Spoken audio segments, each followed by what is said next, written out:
আজিৰ মিনি ব্লগটো মই আৰম্ভ কৰিছোঁ গৰম গৰম ৰুটি মানে পুৰি আৰু আলু ভাজিৰ সৈতে লগতে অকণমান বগৰী মিঠা আচাৰ।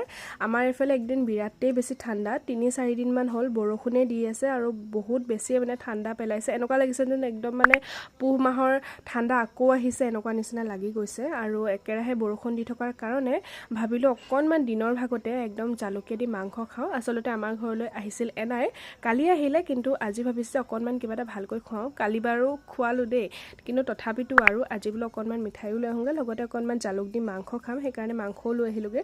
এয়া দেখিছেনে একদম ধুনীয়াকৈ জালুক দি একদম পুৰা জ্বলাকৈ মানে মাংস বনাইছোঁ আৰু আমাৰ এনাইক অকণমান টেষ্টো কৰিবলৈ দিছোঁ দেই। খাই পিনি বাৰু ভালেই পাইছে, যিহেতু ঠাণ্ডা বতৰ আৰু এনেকৈ জালুকীয়া মাংস খাই ভালে লাগে। আৰু এইফালে আকৌ এডাল মই নতুন ফুল লগালোঁ, নামটো কি মই নাজানো, আৰু ধুনীয়াকৈ মই আনি নতুন টাবত লগাই দিলোঁহি। কেনেকুৱা লাগিছে জনাব। আৰু কালি আকৌ নামঘৰত আমাৰ সকাম আছিলে, তাৰে অলপমান পায়সো আছিলে, এয়া বোলো খাই লওঁ। আৰু বাকী আজিৰ ভিডিঅ'টো ইমানখিনি আছিলে। আজিলৈ